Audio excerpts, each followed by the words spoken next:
Hello' everyone, স্বপ্নম Bora YouTube চেনেলৰ অন্য ভিডিঅ'লৈ আপোনালোক সকলোকে পুনৰবাৰ স্বাগতম জনাই মই মোৰ আজিৰ ভিডিঅ'টো ষ্টাৰ্ট কৰিব লৈছোঁ। আশা কৰোঁ আপোনালোকে চাই ভাল পাব আৰু শেষত জনাবলৈ নাপাহৰিব আপোনালোকৰ কেনে লাগিল।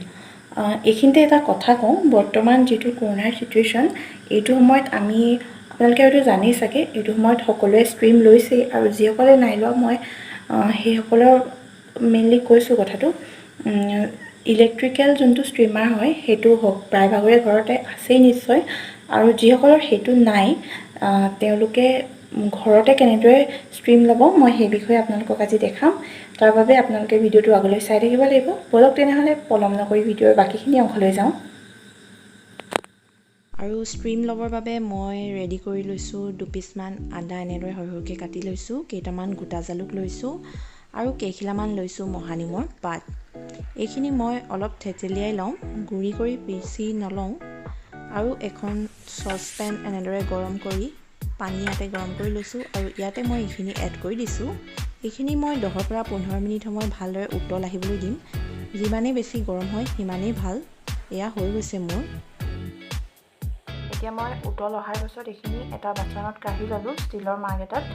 আপোনালোকৰ সুবিধা অনুযায়ী আপোনালোকে যিকোনো বাচনতে এনেদৰে ল'ব পাৰে, আপোনালোকে যেনেদৰে সুবিধা পায়। আৰু এতিয়া মই আপোনালোকক দেখাই আছোঁ মই কেনেদৰে ল'ম। আপোনালোকে মেন্থল দিও এনেদৰে এপ্লাই কৰিব পাৰে, কিন্তু মই ঘৰুৱা পদ্ধতিত দেখাম বুলি যিহেতু ক'লোঁ, সেয়ে এনেদৰে আজি দেখাই দিলোঁ। 2-3 ছেকেণ্ডমান এনেদৰে আপোনালোকে লৈ থাকিব। মই অলপ সময় ল'ম, ভাল লাগিছে লৈ।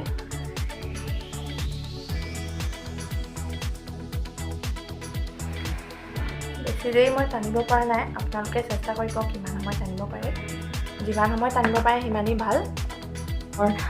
চৰ্দি পানী লগা হ'লে মই প্ৰায় এইটো ট্ৰাই কৰোঁ আগৰ পৰাই, আৰু এতিয়াও আমি ঘৰৰ সকলোৱে এইটো ট্ৰাই কৰি আছোঁ। আৰু মোৰ হাজবেণ্ড যেতিয়া ডিউটিৰ পৰা আহে তেওঁকো মই এনেকৈ বনাই এপ্লাই কৰিবলৈ দিওঁ। সেয়ে আপোনালোকৰ মাজলৈ ভিডিঅ'টো এনেদৰে চিম্পুলকৈ আগবঢ়ালোঁ। আশা কৰোঁ আপোনালোকে ভাল পাব। আজি মায়ে বনাইছিল ভাত পিঠা, আৰু সেয়ে ময়ো ভাবিলোঁ আপোনালোকৰ মাজলৈ ৰেচিপিটো আগবঢ়াওঁ।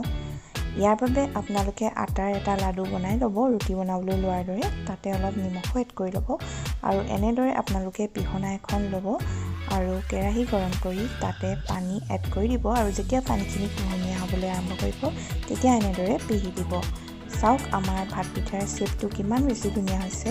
ভাত পিঠা আপোনালোকে আচলতে পিঠাগুড়িৰ পৰাও বনাব পাৰে আৰু আটাৰ পৰাও বনাব পাৰে। আমি আজি আটাৰ পৰাই বনাইছোঁ। চালনীৰেও দিব পাৰি এনেদৰে শ্বেপটো। চালনীৰে দিলে আচলতে সৰু হয়। আপোনালোকে সুবিধা অনুযায়ী দিব পাৰে, কেনেদৰে ভাল পায়। 10 পৰা 15 মিনিট সময় এনেদৰে উতল আহিবলৈ দিম। সোনকালে সিজি যায় এইখিনি। অলৰেডি আমাৰ হৈ গৈছে। আমাৰ ভাত পিঠা আজি ৰেডি হৈ গৈছে। এয়া চাওক কিমান ধুনীয়া শ্বেপ হৈছে, দেখিয়ে ভাল লাগিছে। এইটো এটা হেল্ডি আৰু ভাল, মানে কম সময়তে বনাব পৰা এটা জলপান হয়। আপোনালোকে বনাই চাবচোন, অতি সহজতে বনাব পাৰিব। আমি এনেদৰে আজি বাটাৰ আৰু গাখীৰ দিয়েই খালোঁ, আৰু চেনি দি ল'লোঁ অলপ। ক্ৰীম দি খাই বেছি ভাল লাগে পিছে। আজি ক্ৰীম নাছিলে কাৰণে এনেদৰে বাটাৰ দি খালোঁ। এয়া চাওক, মই খাই লওঁ, বহুত টেষ্টি হৈছে খাবলৈ।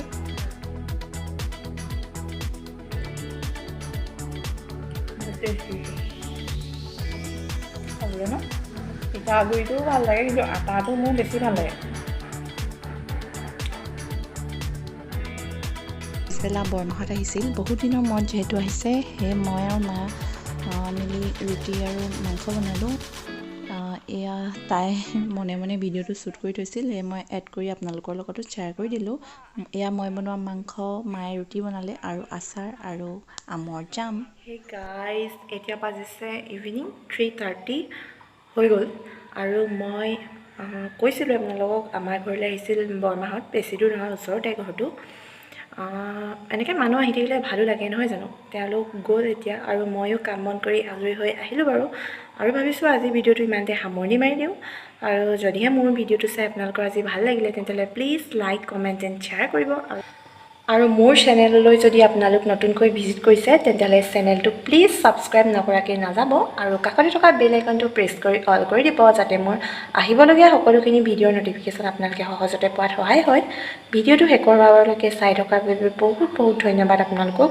পুনৰ লগ পাইছোঁ মই অন্য এক নতুন ব্লগৰ সৈতে। আজিলৈ ইমানেই, বাই বাই।